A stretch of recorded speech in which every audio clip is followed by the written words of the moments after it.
Hello students, मैं हूं सुशील sir, easy physics वाला। और जैसा मैंने आप लोगों से कहा था कि मैं 12th का पूरा सिलेबस करवाऊंगा यूट्यूब पर, तो उसी क्रम में आज एक नया चैप्टर शुरू करने जा रहे हैं जिसका नाम है वेव ऑप्टिक्स। हमने रे ऑप्टिक्स ख़त्म किया था, उसके शायद 17 या 18 वीडियो हमने बना दिए थे। न्यूमेरिकल्स का एक वीडियो लेक्चर आना बाकी है, ठीक है ना। तो आज बहुत ही इम्पॉर्टेंट चैप्टर शुरू करने जा रहे हैं, वेव ऑप्टिक्स। आपको मैंने कहा था रेगुलर वीडियो लेक्चर्स देखने हैं, अपने नोट्स बनाने हैं। जिन्होंने चैनल को सब्सक्राइब नहीं किया है, अभी तक वीडियोज नहीं देखे हैं, तो चैनल पर जाके आप प्लेलिस्ट ओपन करें, आपको सारी वीडियोज मिल जाएंगे। तो चलिए ज़्यादा देर नहीं लगाते हैं, शुरू करते हैं आज का नया चैप्टर वेव ऑप्टिक्स। ये पहला वीडियो लेक्चर है, इसमें हम सिर्फ इंट्रोडक्शन और कुछ बेसिक्स वेव ऑप्टिक्स की कौन कौन सी थ्योरीज अभी तक आई हैं। जैसे आपको पता है लाइट की नेचर जो है ना वो बहुत ही कॉम्प्लिकेटेड है। हालांकि आज तक अब तक तो हम समझ चुके हैं कि लाइट की डुअल नेचर है, पार्टिकल नेचर भी है और वेव नेचर भी है। लेकिन हम स्टार्ट तो बहुत पहले से करने जा रहे हैं ना। सबसे पहले क्या माना गया था कि लाइट की पार्टिकल नेचर। सबसे पहले थ्योरी कौन सी आई थी? Newton's corpuscular theory. मैंने बोर्ड पे लिख भी दिया है। सबसे पहले आई थी, ये करीब 17th सेंचुरी की बात होगी, 1600 समथिंग की।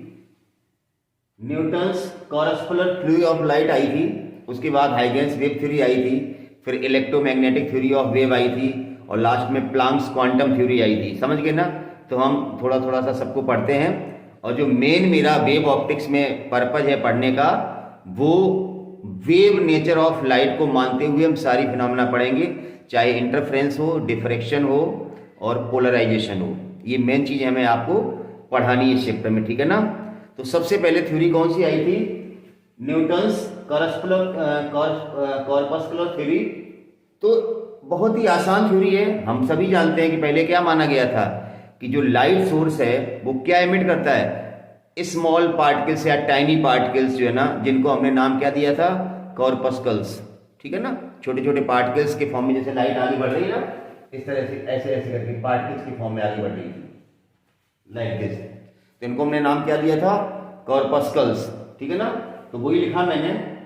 According to this theory, light travels या light source emits tiny particles called as corpuscles having different shape और साइज। ये जो कॉर्पस्कल्स थे, इनकी साइज और शेप अलग अलग मानी गई थी। ऐसा नहीं सारे एक ही साइज के थे या सारे एक ही शेप के थे, ठीक है ना।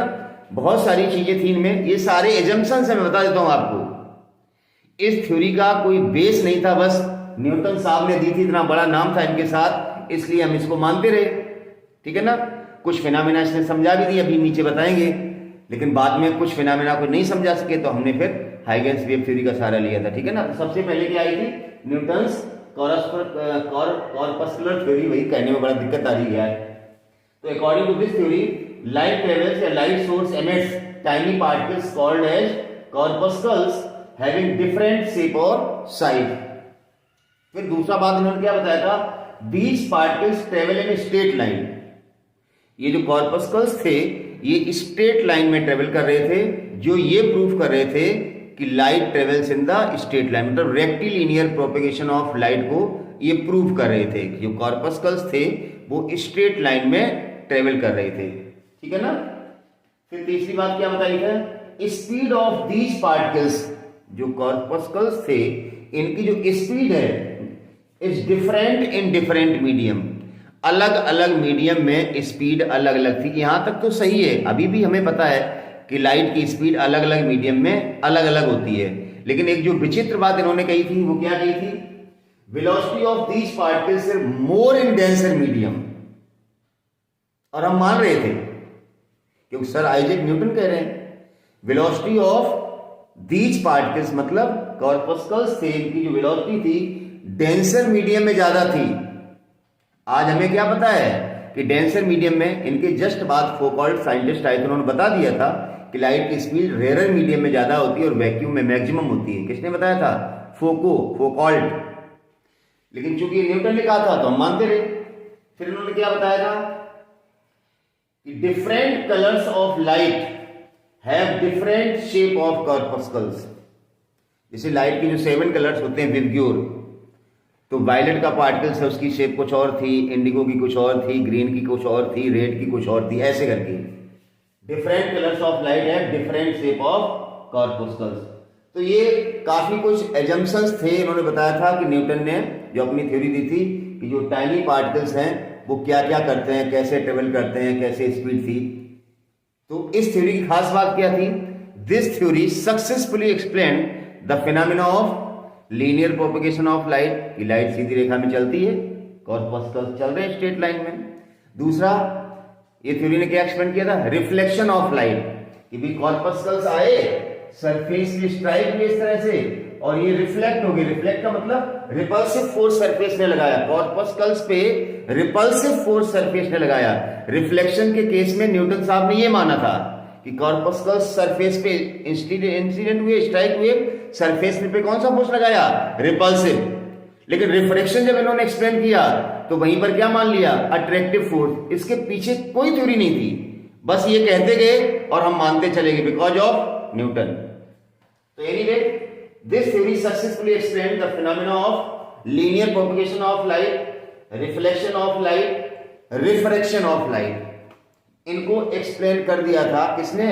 न्यूटन्स कॉर्पस्कुलर थ्योरी ने। But this theory could not explain the phenomena of interference। ये क्या नहीं एक्सप्लेन करवाई थी? इंटरफेरेंस, डिफ्रैक्शन, जो हमें पढ़ना है, पोलराइजेशन, ये सारी फिनोमेना ये न्यूटन्स थ्योरी एक्सप्लेन नहीं कर पाई थी। समझ गए ना?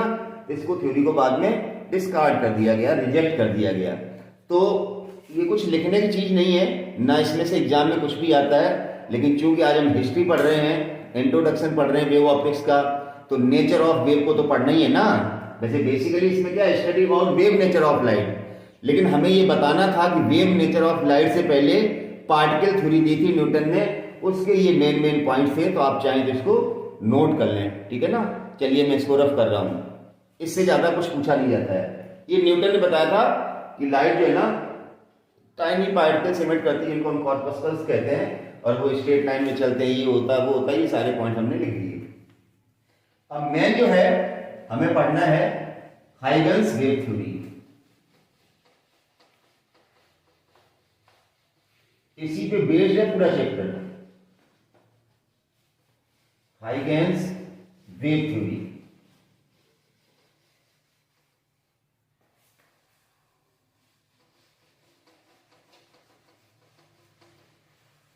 जैसा कि मैंने बताया था कि Newton's theory could not explain the phenomena of interference, refraction, diffraction, polarisation, इनको एक्सप्लेन नहीं कर पाई थी। तो नई थ्योरी आई, wave theory of light, Huygens wave theory. Huygens wave theory of light.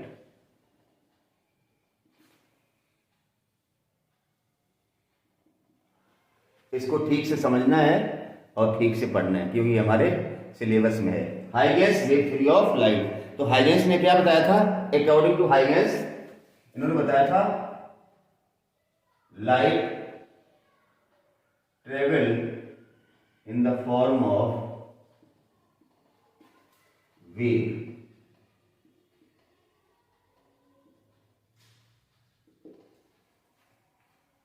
इन्होंने कहा था लाइट एक वेव है, और वेव भी कौन सी बताई थी इन्होंने? Mechanical wave. देखिए ध्यान से सुनिए, इतिहास हालांकि पूछा नहीं जाता, लेकिन थोड़ा बहुत इतिहास आपको आना चाहिए हिस्ट्री फिजिक्स की। न्यूटन ने बताया था कि लाइट पार्टिकल के फॉर्म में चलती है, लेकिन हाइगन्स भाई साहब ने क्या बताया? लाइट इज अ वेव, और वेव भी कौन सी? Mechanical wave. अब अगर आपने 11th में वेव पढ़ा है, तो मैकेनिकल वेव अगर लाइट है, इसके प्रोपेगेशन के लिए हमें क्या चाहिए? Medium which required medium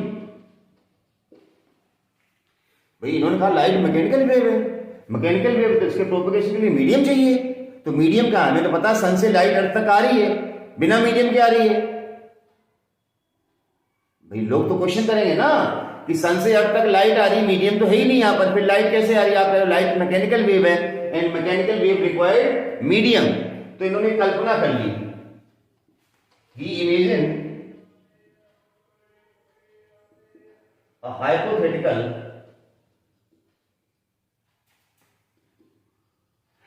ether medium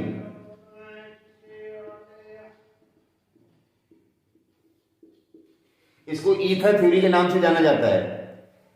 Huygens ने लाइट वेव को मैकेनिकल वेव कहा है और मैकेनिकल वेव के प्रोपेगेशन के लिए मीडियम की जरूरत होती है। तो इन्होंने एक काल्पनिक ईथर मीडियम ले लिया। ये जो ईथर मीडियम है ये पूरे यूनिवर्स में स्प्रेड है, it spread everywhere in the universe. इन्होंने मान लिया पूरे ब्रह्मांड में ईथर मीडियम फैला हुआ है, पूरे सब जगह सराउंडिंग में क्या है? Ether medium. और ईथर मीडियम के बारे में उन्होंने क्या बताया? इट इज इलास्टिक मीडियम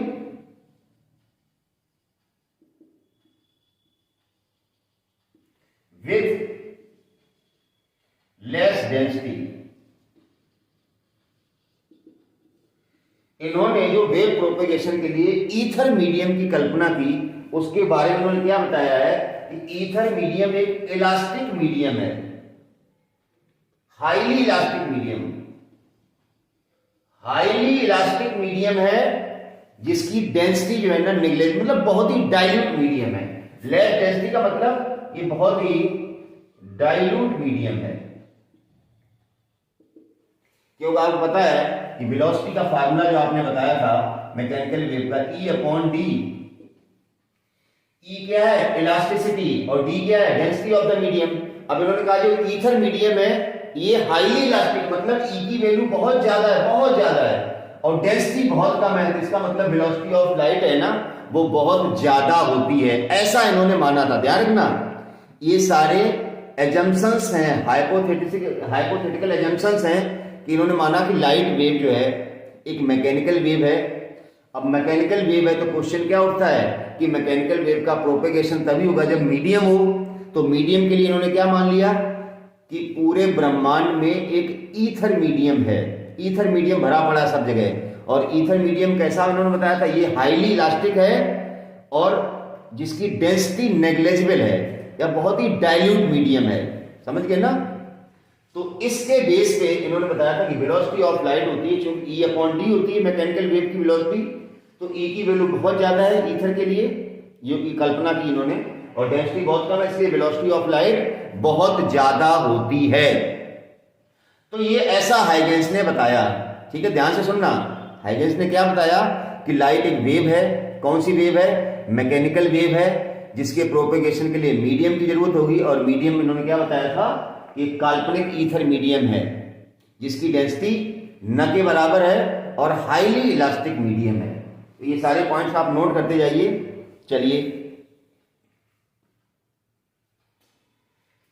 अब दूसरी चीज ये थी, ये तो मीडियम की बात होगी। दूसरी चीज ये थी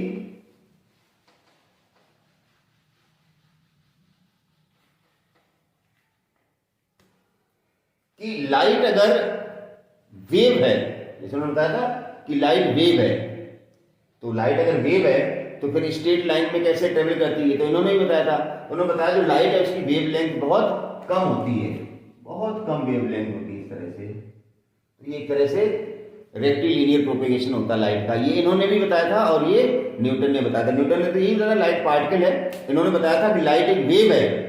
तो वेव तो ऐसे ऐसे चलती है, तो रेक्टिलिनियर प्रोपेगेशन कैसे होगा? तो उन्होंने बताया लाइट की वेवलेंथ बहुत ही कम होती है, इस तरह से वेवलेंथ बहुत कम है तो लाइट एक स्ट्रेट लाइन में ट्रेवल करती है।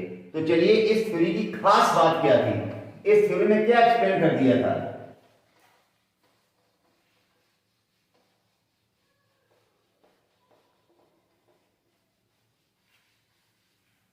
This theory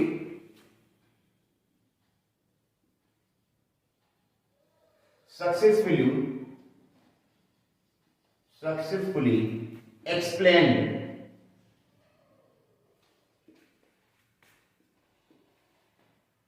linear propagation of light, linear propagation of light। मैंने बता दिया था कि उन्होंने मान लिया कि लाइट की वेवलेंथ बहुत कम होती है, इसलिए लाइट स्ट्रेट लाइन में ट्रेवल करती है। फिनोमेना ऑफ रिफ्लेक्शन,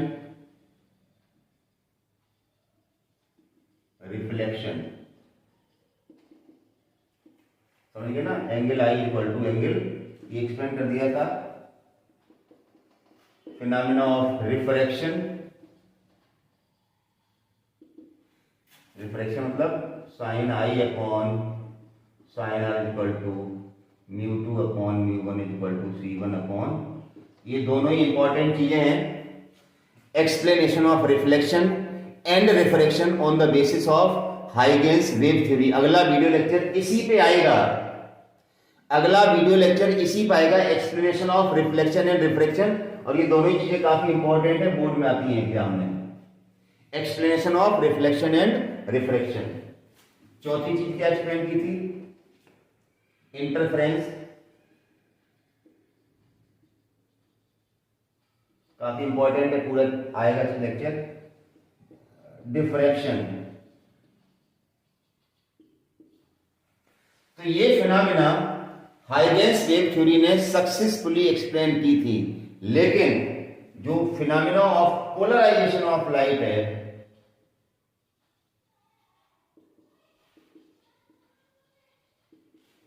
इसको हाइगेंस वेव थ्योरी एक्सप्लेन नहीं कर पाई थी, क्योंकि हाइगेंस वेव थ्योरी ने माना था कि जो हमारी लाइट वेव है वो लॉन्गिट्यूडनल वेव है, जबकि polarisation transverse wave of light को प्रूव करता है। तो बाद में हमने मान लिया था, जैसे मैंने क्या बताया था, सबसे पहले न्यूटन थ्योरी आई, बाद में हाइगेंस वेव थ्योरी आई, ये पोलराइजेशन ऑफ लाइट को एक्सप्लेन नहीं कर पाई। इसके बाद आई electromagnetic theory of light, electromagnetic theory of light. तो पूरा चैप्टर आपको पढ़ाया जाएगा electromagnetic waves, which consist of कि लाइट में क्या होता है, एक इलेक्ट्रिक फील्ड वेक्टर होता है एंड मैग्नेटिक फील्ड वेक्टर, और तीसरा क्या होता है, direction of propagation, all are mutually perpendicular to each other. तो हाइगेंस वेव थ्योरी के बाद में आई थी इलेक्ट्रोमैग्नेटिक थ्योरी ऑफ लाइट, जिसमें माना गया था लाइट एक इलेक्ट्रोमैग्नेटिक वेव्स है, और लाइट की नेचर कैसी होती है, ट्रांसवर्स होती है। तो polarisation of light transverse nature of wave को प्रूव करता है। तो Huygens wave theory polarisation of light को एक्सप्लेन नहीं कर पाई थी। तो मैंने क्या बताया, सबसे पहले न्यूटन थ्योरी, उसके बाद हाइगेंस वेव थ्योरी, फिर इलेक्ट्रोमैग्नेटिक थ्योरी ऑफ लाइट, उसके बाद में प्लांक्स क्वांटम थ्योरी भी आई है। क्योंकि कुछ फिनोमेना जो आफ्टर 19th सेंचुरी, जैसे फोटो इलेक्ट्रिक इफेक्ट है, रमन इफेक्ट है, इनको हाइगेंस वेव थ्योरी एक्सप्लेन नहीं कर पाई थी। तो these phenomena successfully explain on the basis of Planck's quantum theory, जिसमें ये माना गया था कि light travels in the form of bundles और packets of energy known as quanta or photon, and energy of the each photon is E is equal to h nu। तो 19th century तक पहुंचते पहुंचते ये प्रूव हो गया था कि some phenomena of light, light reflection, refraction, interference, diffraction, these phenomena were successfully explained on the basis of Huygens wave theory, but some phenomena of light like photoelectric effect, Raman effect, इनको हमने किससे explain किया, Planck's quantum theory. तो prove हो गया कि light possesses dual nature of light, wave nature as well as quantum nature of light, तो जो आज तक चल रहा है। तो चलिए, तो हाइगेंस वेव थ्योरी क्या नहीं एक्सप्लेन कर पाई, पोलराइजेशन ऑफ लाइट, क्योंकि पोलराइजेशन ऑफ लाइट का मतलब है ट्रांसवर्स नेचर ऑफ वेव। जब हाइगेंस ने क्या बताया था कि लाइट वेव है वो मैकेनिकल वेव है, और मैकेनिकल वेव में भी कौन सी, लॉन्गिट्यूडनल वेव है, जिसकी वेलोसिटी √E/d होती है। ट्रांसवर्स वेव की वेलोसिटी पता है, √T/m होती है। एनीवे, इसको नोट कर लें, हटा रहा हूं मैं इसको। अब हाइगेंस ने जो वेव थ्योरी दी है उसके पोस्टुलेट्स क्या थे वो इंपॉर्टेंट है। Propagation of wave,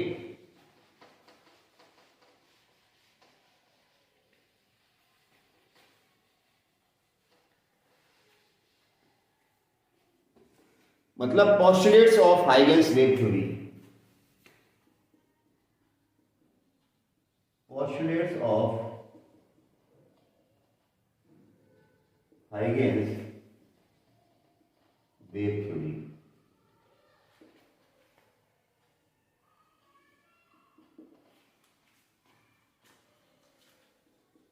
for wave propagation of light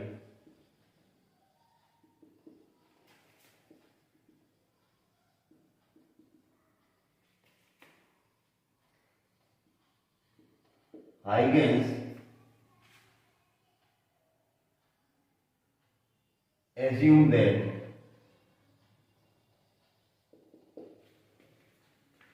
number 1 कि लाइट ट्रेवल या propagated in the form of wave front, light is propagated in the form of wave front। Light का जो प्रोपेगेशन होता है वो वेव फ्रंट के form में होता है, ऐसा हाइगेंस ने बताया था या एज्यूम किया था। अब क्वेश्चन ये उठता है कि वेव फ्रंट है क्या, तो हम पहले इस वेव फ्रंट को ही बता देते हैं। वेव फ्रंट क्या होता है?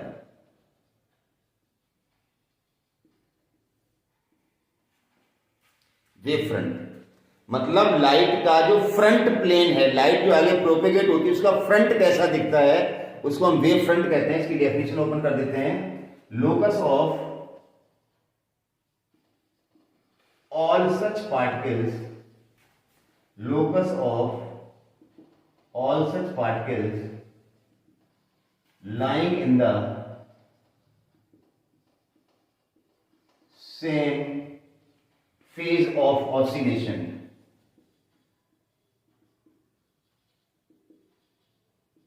is called as wave front। Locus of all such particles lying in the same phase of oscillation is known as wave front। या इसको दूसरे शब्दों में ऐसे लिख सकते हैं,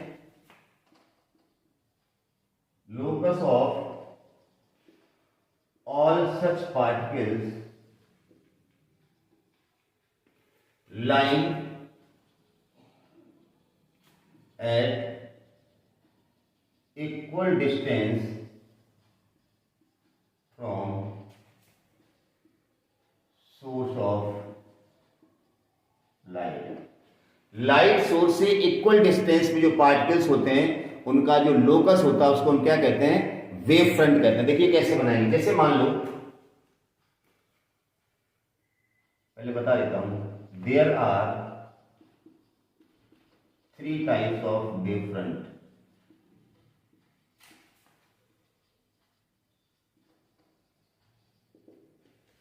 तीन तरह का वेव फ्रंट होता है। एक तो spherical wave front, spherical wave front, दूसरा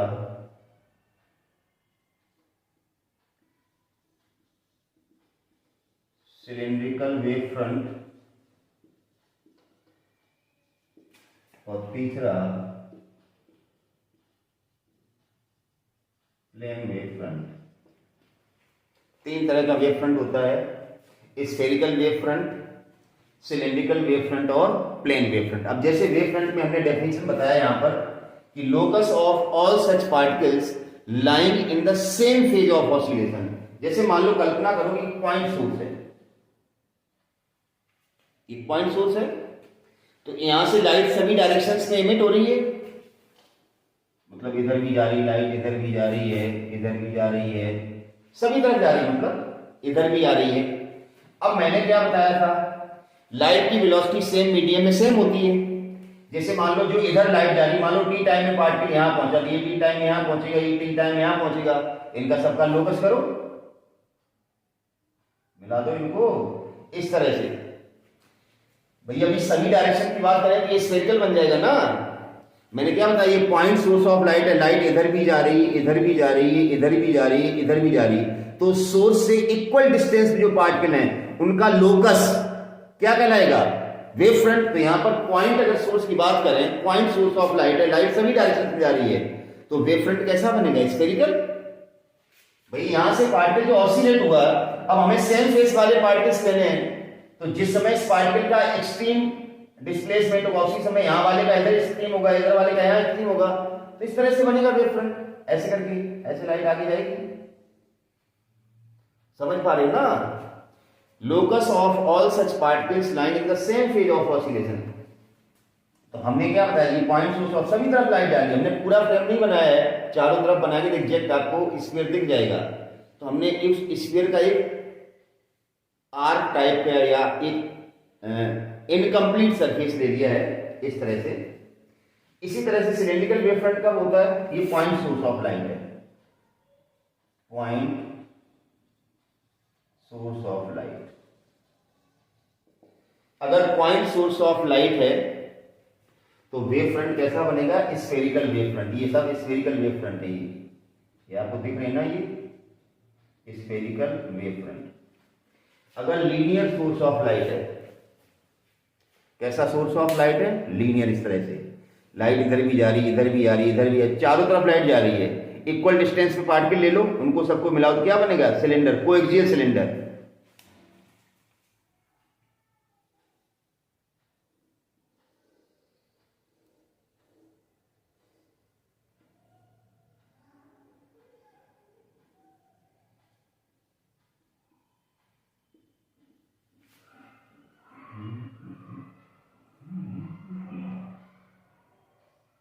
इस तरह से देखिए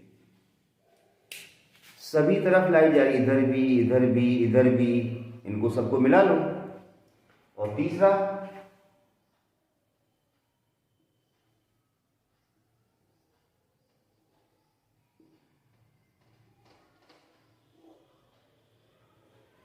प्लेन वेव फ्रंट। देखिए खास बात देखिए आप लोग, वेव फ्रंट जो है ना, वेव फ्रंट, उस पे जो डायरेक्शन ऑफ प्रोपेगेशन है ये परपेंडिकुलर है, ये 90 एंगल बनाती हुई जा रही है, समझे नहीं। वेव फ्रंट पे जो डायरेक्शन ऑफ रे है या प्रोपेगेशन ऑफ लाइट है वो वेव फ्रंट के परपेंडिकुलर डायरेक्शन में होता है। हम दूसरा, इसको नोट करो, हम दूसरा पॉइंट लिखने जा रहे हैं। सबसे पहले हाइगेंस ने अपनी वेव प्रोपेगेशन में क्या बताया था कि light is propagated in the form of wave front. Light wave front के फॉर्म में आगे प्रोपेगेट होती है। वेव फ्रंट क्या होता है उसको हमने डिफाइन किया। वेव फ्रंट कितने तरह के होते हैं, 3 तरह के, spherical wave front, cylindrical wave front और plane wave front. Point source of light है, स्फेरिकल वेव फ्रंट बनेगा। लीनियर सोर्स ऑफ लाइट है, ये लीनियर सोर्स ऑफ लाइट है, लीनियर सोर्स ऑफ लाइट, तो वेव फ्रंट कैसा बनेगा, सिलेंड्रिकल। और अगर आपका सोर्स इनफाइनाइट पे, कहां पर है, सोर्स इनफाइनाइट पे, तो इनफाइनाइट से रेज आ रही हैं तो पैरेलल रेज आएंगी, तो वेव फ्रंट कैसा बनेगा, प्लेन। क्योंकि वेव फ्रंट पर जो रे होती है वो परपेंडिकुलर होती है, तो रे इस तरह से पैरेलल आ रही है तो वेव फ्रंट कैसा बनेगा, प्लेन। ठीक है ना। तो ये 3 तरह का वेव फ्रंट होता है। Next point, Huygens wave theory का।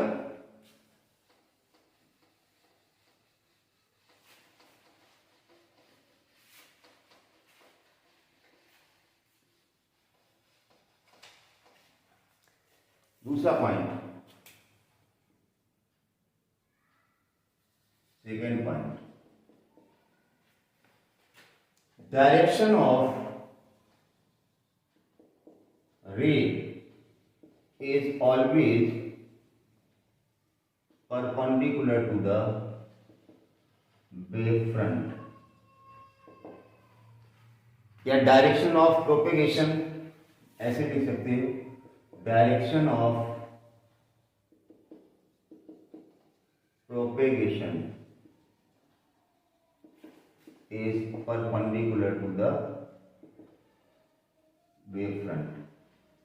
आपको डायग्राम दिख रहा है कि वेव फ्रंट पर जो रे है वो परपेंडिकुलर होती है। देखो आप, तीसरा point, each particle lying on the same wave front, बहुत ही इंपॉर्टेंट है। Each particle lying on the same wavefront acts as a new source of light, acts as a new source of light and emits secondary wavelets.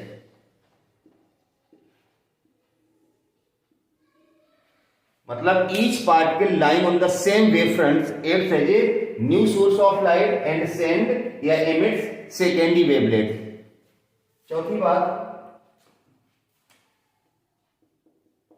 These secondary wavelets advanced in the medium with speed of original source या original wave। Secondary wavelets या जो secondary waves होती हैं वो medium में original wave की speed से आगे प्रोपेगेट या ट्रेवल होती हैं। तो ये कुछ मेन पॉइंट्स थे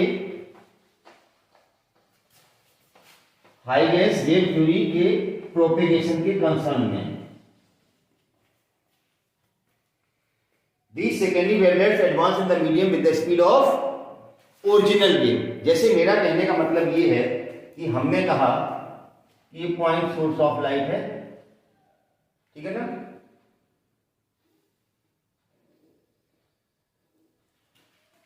ये एक वेव फ्रंट है, W क्या है, वेव फ्रंट है। अब हमने कहा जैसे मान लो ये पार्टिकल है, ये पार्टिकल है, ये पार्टिकल है। Each particle lying on the same wavefront acts as a new source of light। तो यहां से सेकेंडरी वेवलेट्स एमिट होंगी, मतलब ये एक नए सोर्स का काम करेंगे, यहां से फिर लाइट एमिट होगी। तो उनकी जो स्पीड है सेकेंडरी वेवलेट्स की वो ओरिजिनल वेव की स्पीड के बराबर ही होती है। जैसे यहां से जो लाइट या सेकेंडरी वेवलेट्स एमिट होगी उनकी स्पीड अगर c है तो ये t टाइम में ct डिस्टेंस ट्रेवल करेगा, यहां कहीं आएगा, ये भी c टाइम में ct। तो इनके फिर हम टेंजेंट डाल दें, एक टेंजेंट डाल दें ऐसे करके, ये पार्टिकल ct डिस्टेंस ट्रेवल करेगा, ct का आर्क मानो ct का, ऐसे करके हूं। तो ये वेव फ्रंट दूसरा बन गया, w ऐसे करके। फिर यहां से फिर वही, फिर ये टी टाइम बाद यहां पर पहुंचेगा, ये यहां पहुंचेगा, यहां पहुंचेगा, फिर इन पे हम टेंजेंट डाल दें। ऐसे करके हमें आगे से आगे वेव फ्रंट मिलते जाएंगे।